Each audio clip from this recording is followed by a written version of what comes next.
priorities. You see, students don't fail in school just because they are not intelligent.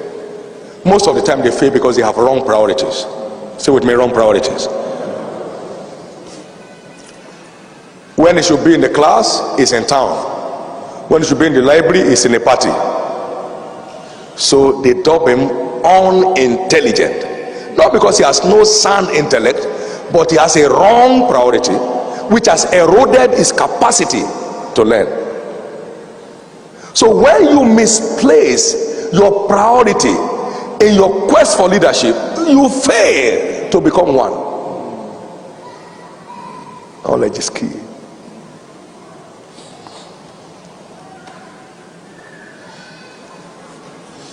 My library has remained my most valuable asset on this earth to me today.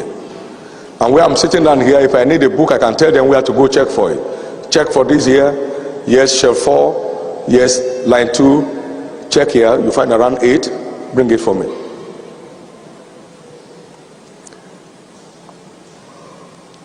I have been building that since 1974. I was 20 years old when I started building my little. I didn't know it was library. I just knew it was the love for reading. Using money to buy things that when you see the price on them today, you wonder whether they stole it because of how little they were selling for that time. The first public lecture that was held at Covenant University, the professor asked for opportunity to visit my library. The text he used for that lecture, the main text he used, was from my library. I'm not in academics. Now you understand what I'm saying? It's so important for you not to buy books for decoration. You know, Encyclopedia Britannica. And then you sit and then take a biro. Then they take two picture. And yet there is nothing. He has never opened it. If you open the book, they are stiff. The books are stiff. They have never been opened since the day they were decorated. That's not it. If you truly have a quest for spiritual growth, then go for spiritual resources. You have a quest for breakthroughs in business, go for material that will help you actualize it.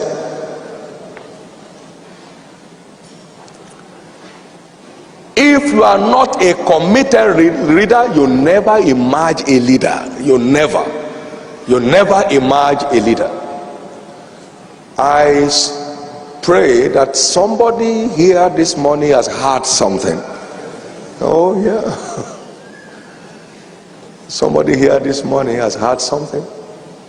And all you need to do is to use it.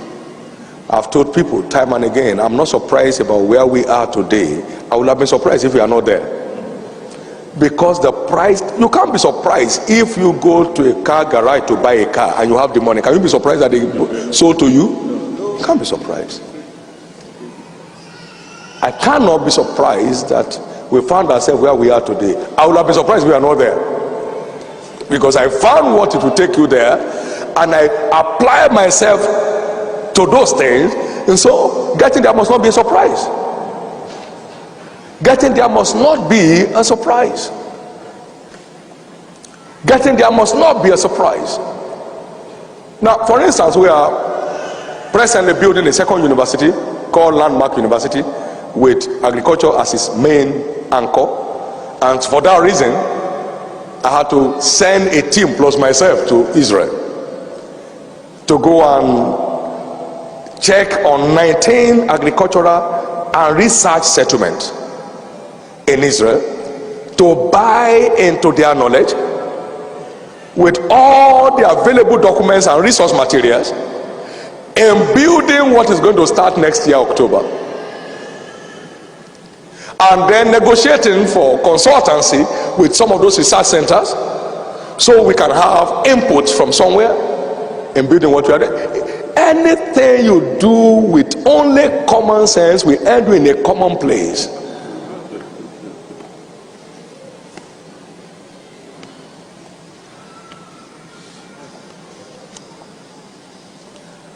Now I'm going to be providing leadership for an agricultural development program, so I need to be educated so that nobody confuses me, right? So it's my job, therefore, to get some agricultural stuff from India, from here, from there, where they are making some present waves in it, and then try to find out what it is about.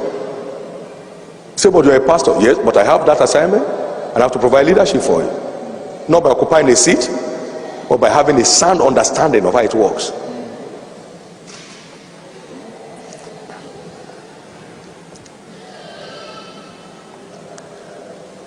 I told them at Covenant University, I said in 10 years of its existence, it will emerge a world-acclaimed university. It's happening. 10 years. They're only 7 years now. And everybody's talking. Why? Because the requirements have been met, the results must follow. Hello. Is somebody still here? So you don't empower people by money. Gold, silver, diamond, rubies will never be a substitute for wisdom.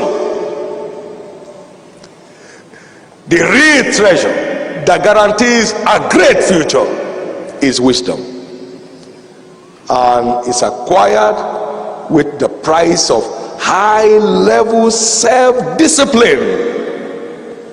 High level self-discipline. Somebody has asked me, how do you get time to read? How many want to ask that question here? Okay, good. Now, my answer is, how do you get time to eat? Because what eating is to you is what reading is to me. There's a bag that travels with me everywhere I go. It's a bag of books, the books of the hour, the one to check out on. Why on this trip? I read daily and I write daily. And I'm not writing for purpose of publishing books. I'm writing to draw lessons from what I read.